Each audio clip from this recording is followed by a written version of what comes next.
Yo, what's going on, world? Good to see you guys again. What the cluck is going on?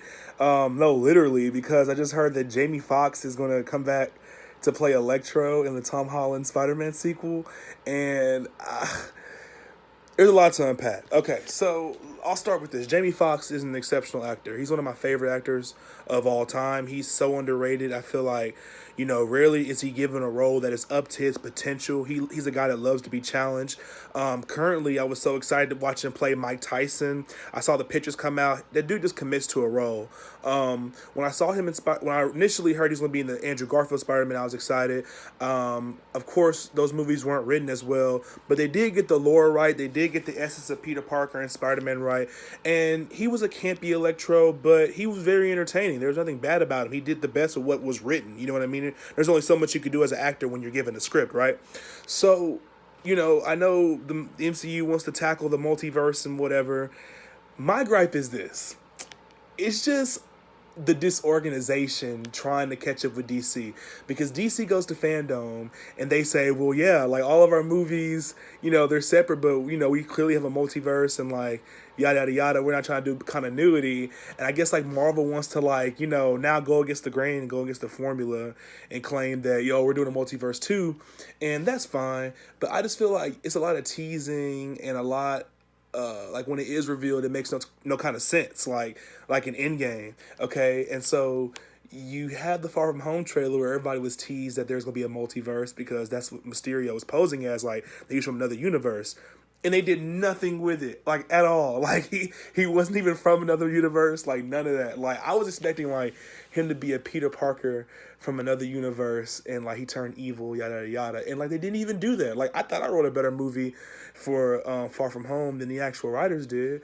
And now you're telling me that Electro is going to be in this Spider-Man, and I just don't. I'm not saying I don't like it. It's very ambitious, but it seems like the first two, the speculation was that the movie was going to be very ambitious, and not to say that they weren't good movies. They were serviceable movies, but at the same time, they were very. They just didn't. They didn't dig as deep as they could have, and I'm not saying they dig. And that's really for lack of digging at all. Like it was very very surface level for how much the hype was and how excited everybody was for those movies. And so now you're telling me that Jamie Foxx come back as Electro, and we haven't even had the Sinister Six yet, and we haven't even talked about the multiverse in Spider-Man movies. Now, do I think it's a bad place to start? No, I don't think that, because Into the Spider-Verse is one of my favorite comic book lines in Marvel, because Marvel is really big on their characters. They have iconic people that we all recognize and know and love, and DC has the really good stories that everybody loves reading, right? And Marvel does have a couple. They have like Civil War, the Infinity Gauntlet, and the Spider-Verse. It's a really big thing. So, I'm repping. It's great. I'm a big fan, but I just don't think that it's timed right, because like the way the schedule's supposed to come out, Spider-Man 3 is supposed to come out next year, and I think Doctor Strange as well, and I don't even know how they're going to do this now. And WandaVision's not even out yet, so they just have a lot going on. It feels very disorganized. It feels like they're trying to catch up to DC, and I feel like this time, trying to catch up, they're gonna fall flat on their face, and I don't want it to happen. I really don't. But I've been pulling at this for years, that like they do a lot to spite DC, even though that they say that it's not a rivalry and that it's not a big deal, that these people are close, and Feige and James Gunn, they all get along, all that kind of stuff, and I'm sure they do. But that's not for lack of Marvel always trying to run up on DC and always trying to do something that DC is doing. And it's not that Marvel hasn't had a successful formula so far, but they are scrambling to try to get their same audience who just finished Endgame to be able to want to take another 10-year or so journey with another storyline. And they're feeling the heat. And I guess I can say that with Holland and Foxx, and now I'm seeing Sinister Six. I know Foxx is not going to be the only villain. I know it'll be more than one villain. I know that Tom Holland can handle it, and I do think that he deserves a script that's up to his potential, because I watch Devil all the time, and you just get more upset that like you have this exceptional actor in Tom Holland who's a very good. He has the look for Spider-Man. He has the look for Peter Parker. He's a great Spider-Man. He's very acrobatic. His moves are awesome. I think that he's it was perfectly casted, but they don't give him roles, they don't give him scripts that are up to his potential. And I feel like that's just, it gives him a lot of room to improvise. And it's cool, but you can see through it. You can see that, like, he's trying to work through this really dumbed down script, this really template heavy script. And now I'm scared because it's like Marvel's already template heavy. They're super template heavy with Spider-Man because they're sharing him with Sony because they want to be as MCU as possible.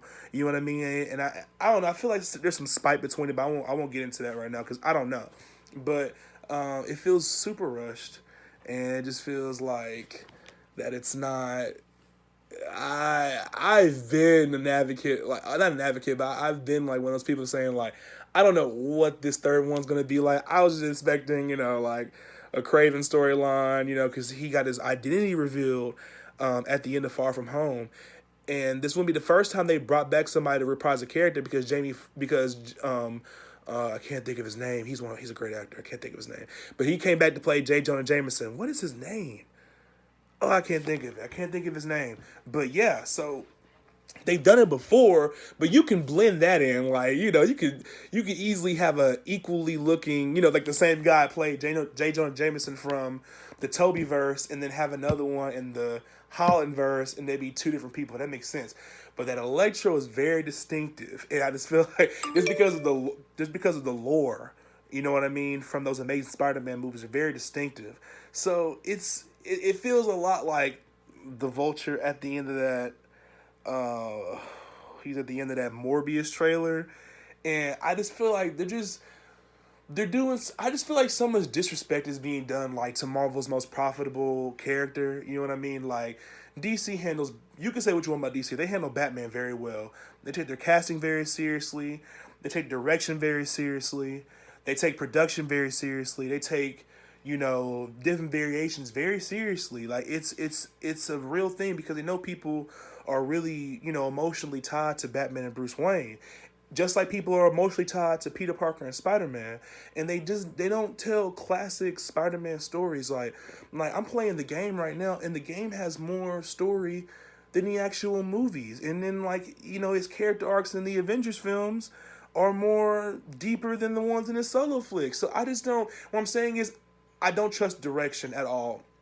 I don't want to say anything bad about him. I don't really know about John Watts. I don't think that he has done a good job as far as shooting, the writing hasn't been good. I know he hasn't probably been the only one in the writing room, but the writing was really bad. And you can look at the movies for what they are and still enjoy it, for sure.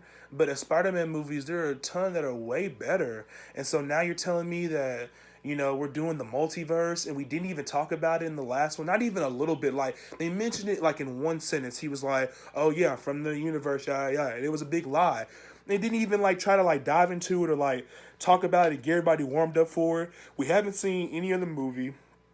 We know we got WandaVision coming, which I guess will help explain something. But at the same time, I don't think that's enough. You really need WandaVision to happen, and then Doctor Strange 2 to happen, which I guess is shooting in a month.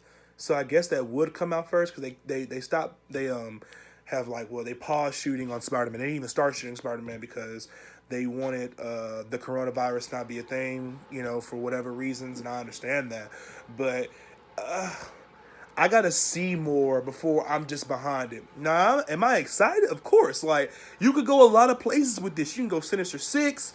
You can go into the Spider-Verse, which, God, I just don't think one movie will do it. And I feel like if they do it in one movie, it's gonna be this crammed, poorly written, one or two or probably three cool scenes. Probably a lot of good action scenes, I'm not gonna lie. Especially if it's Maguire, Toby, and Holland, all together, that would be hecka cool. That would be really cool.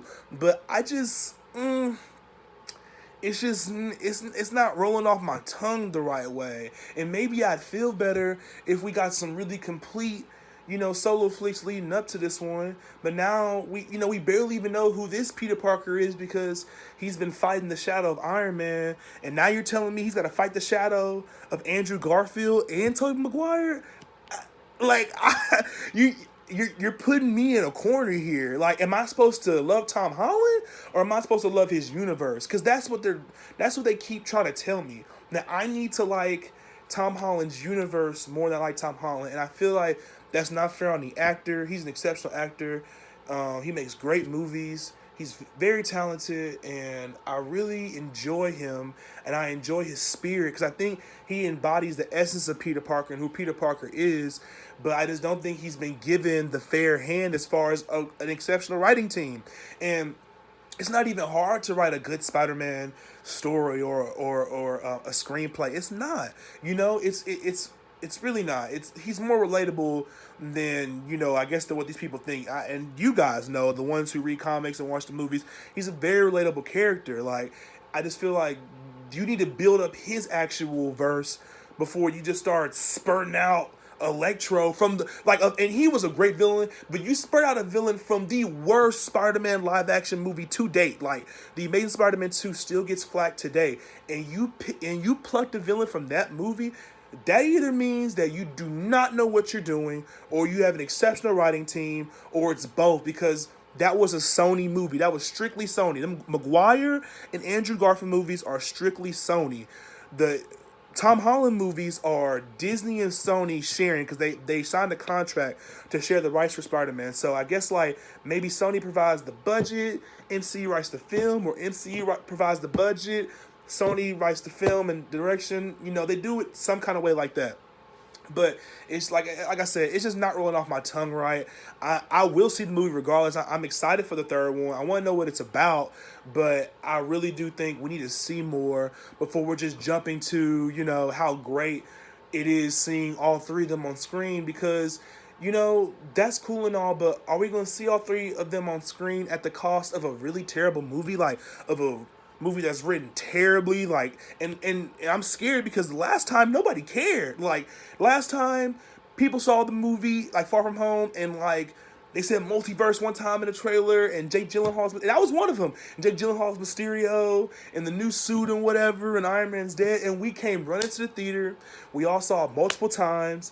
It grossed $1.2 billion, the highest grossing Spider-Man movie that's ever been ever. You know what I mean? And it really isn't that good. I try to sit through all the time.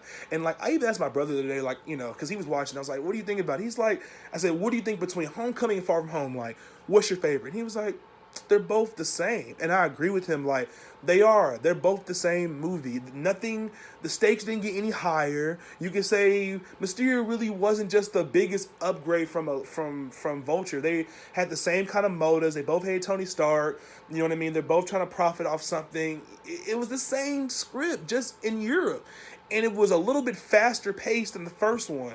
So now I'm scared, because it's okay, Homecoming was fast paced, but it was still, okay, fine. It landed on its feet. Far From Home was zoom, zoom, zoom. Let's not even be in New York for more than 10 minutes type thing. He got out of New York fast. And they even cut out, the little scene with him on patrol and, trying to get stuff done throughout the city. You need stuff like that for a movie, you know what I mean, for a movie to really thrive. And, they saw that as, an extra scene that was, really 5 extra minutes. And it's just really upsetting that it was that fast. And that movie could have been so good. And now you're telling me this third one where you're hawking up Electro, and now you're hawking up the multiverse. Oh God! At this point, y'all just need to make these movies like Snyder, and they need to all be 3-4 hours long, because there's not enough screen time for all that story. Or you need to just give you need to give Tom Holland a Disney Plus show or something of that nature, because it just doesn't seem like it's gonna fit. If I showed y'all, I don't think I have it anymore. But if I showed y'all the Spider-Verse comic as a whole, it's huge. And I know they're not going to adopt that entire story, because they haven't even established his lore and all his villains yet. You know what I mean? And they could have been done that. This Batman movie is about to establish 7 villains in one flick, and I promise you they're going to do it the right way, and that's going to be organic. And they have, as far as Rogues Gallery, which is the villains gallery for heroes, Batman and Spider-Man have the best ones. They have the best rogues. And it's why can't you handle Spidey is right? It's something, it's just, it stinks. It stinks. And I am, look at my room. I am a Spider-Man fan. I got all his stuff, for real. I am a big Spider-Man fan. I have this mask on my wall over there. I am a huge fan. But this stinks. Something about this stinks. It smells fishy. I'm gonna be excited. I know when the trailer comes out, I'm gonna watch it 50 million times. And they ain't even shot this movie yet, but I'm gonna be uber excited. But I'm gonna watch this movie with a grain of salt. I really am. And if I come out not liking it, I'm gonna wait 2 days and then say I don't like it. No, I'm playing. No, it's gonna be apparent because because now I'm accustomed to like the formula. Like now the first three Maguire movies, the first two Andy movies, Civil War, Infinity War, Endgame, Homecoming, and Kind of Far From Home. You couldn't tell me nothing when they came out. Just because he was in it, it was the best movie on the planet ever made. Best movie I've ever seen of all time. So, I'm going to wrap this up, but I just want to talk about the news. I think that Jamie Foxx will be a great Electro, depending on the kind of script he's given. I am not confident because it's Sony doing this, and I'm not confident because Disney's in this too, because they're both really toxic. Like, Sony is trying to spurt out this Spider-Verse really fast, maybe to have like some bargaining leverage when it's time to go back to the table for this new deal. Marvel is trying to catch up with DC and do everything they do. You know what I mean? And so, they're using Spider-Man as a vessel to plug out their crap, and I feel like that's so unfair. It's so wrong, and it's so disrespectful to Stan Lee and the character. And I need y'all to make Spider-Man great again because this is terrible. I'm not having it. Because I don't know. But we're going to watch it. We're going to see what happens. Wait for more news to come out. Let me know what you guys think down below. I'm pretty sure y'all think the same way I am, but just let me know. All right, guys. See y'all later.